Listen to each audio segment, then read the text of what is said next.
নমস্কার বন্ধুরা, আজকে আমরা আরেকটি আইপিও ডিটেল রিভিউ করব।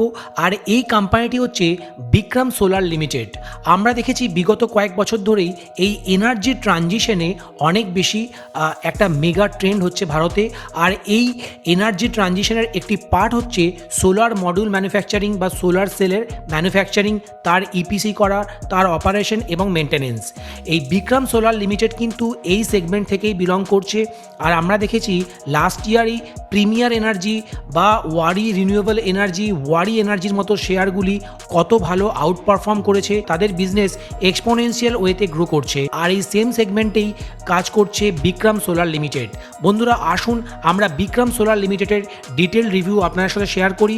আমি ভিডিওতে এটাও শেয়ার করব যে এই বিক্রম সোলার লিমিটেডে আপনারা আইপিওতে যদি ইনভেস্ট করেন এবং আইপিওতে যদি আপনারা অ্যালোকেশন পেয়ে যান, তাহলে আপনারা কীরকম লিস্টিং গেন করতে পারেন, এই কোম্পানির বিজনেসের গ্রোথ ভিজিবিলিটি কেমন আছে, কোম্পানি লাস্ট 3 ইয়ার্স ধরে কীরকম পারফর্ম করছে, তাদের সেলস এবং প্রফিট কীভাবে গ্রো করছে, কোম্পানির কিছু রেশিও অ্যানালিসিস করব এবং তারপরে আমার ওপিনিয়ন আপনাদের সাথে শেয়ার করব। বন্ধুরা ভিডিও শুরু করার আগে ডিসক্লেমার দিয়ে রাখি, আমি কোনো সেবি রেজিস্টার্ড ইনভেস্টমেন্ট অ্যাডভাইজার বা রিসার্চ অ্যানালিস্ট নই, তাই ভিডিওটি সম্পূর্ণ এডুকেশনাল পারপাসেই আপনারা দেখবেন, এটিকে কোনো রেকমেন্ডেশন বা ইনভেস্টমেন্ট টিপস হিসেবে নেবেন না। Guys, India's renewable energy sector is booming and big player like Bikram Solar Limited is coming out with its IPO.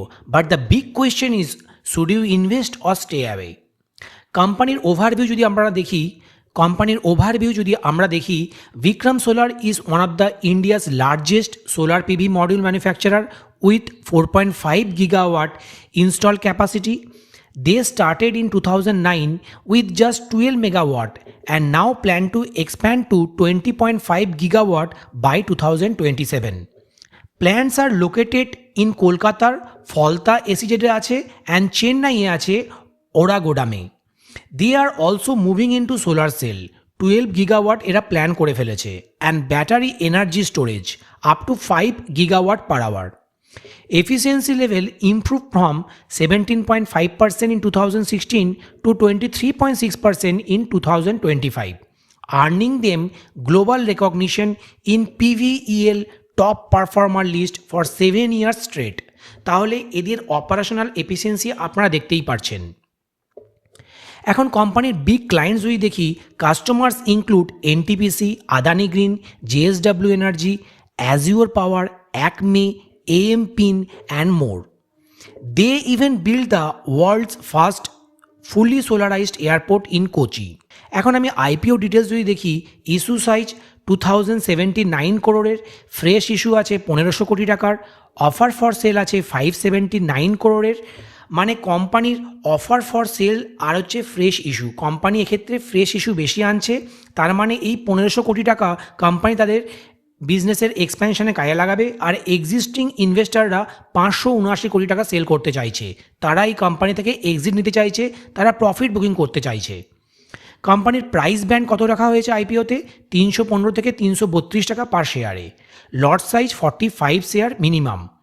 IPO date 19 August, এটি ওপেন হচ্ছে, ক্লোজ হবে 21 আগস্ট। লিস্টিং হবে বিএসসি এনএসসি দুটি এক্সচেঞ্জেই। Post IPO market cap 12,000 crore টাকা হতে পারে।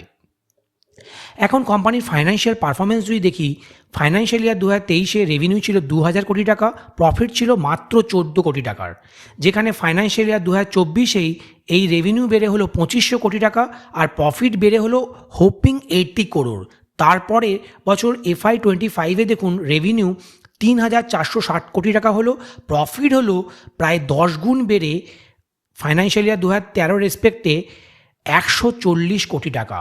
তার মানে বুঝতেই পারছেন এই কোম্পানির টার্নওভার, প্রফিট এক্সপোনেনশিয়াল ওয়েতে গ্রো করছে। Profits have jumped sharply since financial year 2024, which raises eyebrows. বন্ধুরা আমাদের সারপ্রাইজ তো করবেই, কোনো কোম্পানি যদি এইভাবে এক্সপোনেনশিয়াল ওয়েতে তার প্রফিটকে গ্রো করতে থাকে, তাহলে নিশ্চিত তার কোম্পানির ভ্যালুয়েশনও কিন্তু এক্সপোনেনশিয়াল ওয়েতে গ্রো করবে। কোম্পানির মার্কেট ক্যাপ এক্ষেত্রে অনেক বেশি বাড়তে পারে। কোম্পানির এখন ভ্যালুয়েশন যদি আমি চেক করি, আপার প্রাইস ব্যান্ডে পি ডিমান্ড করছে 85.8-এর, আর যদি এক্ষেত্রে ফাইন্যান্সিয়াল ইয়ার 2024-এর প্রফিটের রেসপেক্টের পি দেখি 150.9, তার মানে বুঝতেই পারছেন কোম্পানির ভ্যালুয়েশন হায়ার সাইডে আছে।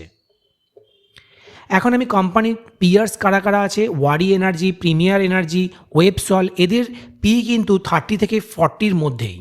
কোম্পানি ক্লিয়ারলি ওভার প্রাইসড আইপিওর প্রাইসের রেসপেক্টে, সেই জন্য তার পিয়ার্সের এগেনস্টেও কোম্পানির ভ্যালুয়েশন অনেকটাই বেশি আছে। এক্ষেত্রে ইনভেস্টাররা কিন্তু কসাস থাকবেন।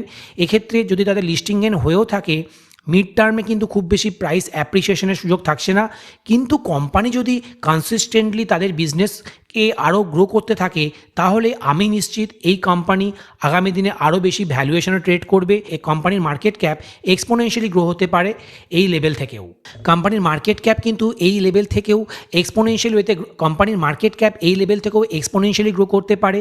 তাই আমার ধারণা আমার সাজেশন, আপনারা এই বিজনেসটিকে ট্র্যাক করুন এবং কোম্পানির পারফরমেন্সকে দেখুন যে এটিকে ম্যানেজমেন্ট গ্রো করতে পারছে কি না। যদি কোম্পানির বিজনেস গ্রো করতে থাকে, তারা নতুন নতুন ভার্টিকেলে এন্ট্রি নেয়, তাহলে কিন্তু তাদের মার্কেট ক্যাপ আরও বাড়তে পারে। এখন কোম্পানির প্যাট মার্জিন দেখুন, 0.7% ছিল ফাইন্যান্সিয়াল ইয়ার 2023-এ, যেটি এখন 4.1% হয়েছে ফাইন্যান্সিয়াল ইয়ার 2025-এ। কোম্পানির return on capital employed improve দেখতে পাচ্ছি আমরা 12.8 থেকে 24.5% ইন জাস্ট 3 ইয়ার্স।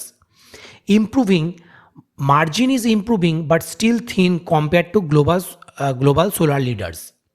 কোম্পানির রিস্ক অ্যান্ড কনসার্ন যদি দেখি, boosted profits just before IPO, possible sustainability concern দেখা দিচ্ছে। হাইলি কম্পিটিটিভ সোলার ইন্ডাস্ট্রি, এক্ষেত্রে অনেক বেশি কম্পিটিশন আছে।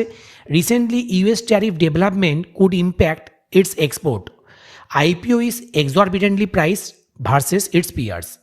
এখন আমি দিলীপ দাভড়া, যিনি হচ্ছে চিত্তরগড়.com-এর একজন এক্সপার্ট, তার ভার্ডিক্ট দেখে নেই।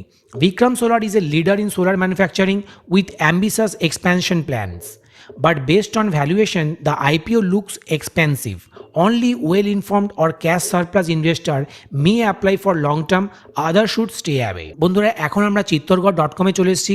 সেই সাইট থেকে কিছু ইনফরমেশন আপনাদের সাথে শেয়ার করি। কোম্পানির আইপিও ওপেন হচ্ছে 19 আগস্ট, ক্লোজ হচ্ছে 21 আগস্ট। টেন্টেটিভ অ্যালটমেন্ট 22 আগস্ট, আর রিফান্ড আপনারা 25 আগস্ট পেয়ে যাবেন যারা আইপিওতে অ্যালটমেন্ট পাবেন না। Cut off time for UPI mandate 5 PM on 21 August. এখন বিক্রম সোলারের দেখুন, রিটেল ক্যাটাগরিতে আপনারা 45টি শেয়ার অ্যাপ্লাই করতে হবে, এক লট, যার ভ্যালু 14,940 টাকা। আর আপনারা যদি ম্যাক্সিমাম রিটেল ক্যাটাগরিতে অ্যাপ্লাই করতে চান, সেক্ষেত্রে আপনারা 13টা লট অ্যাপ্লাই করতে পারেন, তার ভ্যালুয়েশন হবে 1,94,220 টাকা। আর যারা HNI ইনভেস্টার, তারা কিন্তু মিনিমাম 2,09,000 টাকা ইনভেস্ট করতে পারেন, ম্যাক্সিমাম 9,86,000 টাকা অ্যাপ্লাই করতে পারেন। এখন আমি এই বিক্রম সোলারের আইপিও রিজার্ভেশন যদি দেখি, কিউআইবি মানে কোয়ালিফাইড ইনস্টিটিউশনাল বায়ারদের জন্য not more than 50% net offer রাখা হয়েছে। রিটেল আইপিও ইনভেস্টারদের জন্য 35% রাখা হয়েছে, আর নন ইনস্টিটিউশনাল ইনভেস্টারদের জন্য 15% রাখা হয়েছে। তার মানে রিটেল ক্যাটাগরিতে যদি আপনারা অ্যাপ্লাই করেন, সেক্ষেত্রেই কিন্তু আপনার অ্যালটমেন্ট পাওয়ার সম্ভাবনা বেশি থাকছে HNIদের রেসপেক্টে। HNIদের রেসপেক্ট আমি যদি এখন কম্প্যারিজন করি যে আপনারা রিটেল ক্যাটাগরিতে অ্যাপ্লাই করবেন না HNI ক্যাটাগরিতে, তাহলে আমি বলবো যে যারা রিটেল ক্যাটাগরিতে অ্যাপ্লাই করবে তাদেরই পাওয়ার সম্ভাবনা বেশি, কারণ এক্ষেত্রে কোম্পানি 35% তাদের টোটাল শেয়ারের রিটেল ক্যাটাগরির জন্যই অ্যালট করেছে, আর নন ইনস্টিটিউশনাল ইনভেস্টারের জন্য মাত্র 15% তারা অ্যালোকেশন করবে। ফাইন্যান্সিয়াল ইনফরমেশন আপনার সাথে শেয়ার করি। কোম্পানির ফাইন্যান্সিয়াল খুবই হেলদি, কোম্পানির অ্যাসেট কনসিস্টেন্টলি আমরা ইমপ্রুভমেন্ট দেখতে পাচ্ছি। আর কোম্পানির প্রফিট আফটার ট্যাক্স দেখুন 14 কোটি থেকে 140 কোটি টাকা পৌঁছে গেছে। কোম্পানির টার্নওভার যদি দেখি 2000 কোটি থেকে এখন প্রায় 3,500 কোটি টাকা হয়ে গেছে। কোম্পানির EBITDA খুবই হেলদি, 186 করোড় থেকে 492 করোড়ের। কোম্পানির রিজার্ভ অ্যান্ড সারপ্লাস দেখুন 100 কোটি থেকে প্রায় 1000 কোটিতে পৌঁছে গেছে। কোম্পানির বড়োয়িংস কিন্তু খুবই negligible, net debt free company. কোম্পানির return on equity 16.57%, return on capital employed খুবই হেলদি 25%-এর কাছাকাছি, ডেট টু ইকুইটি খুবই হেলদি 0.19, কোম্পানির PAT margin 4%, EBITDA margin 14.37%, price to book value 8.46।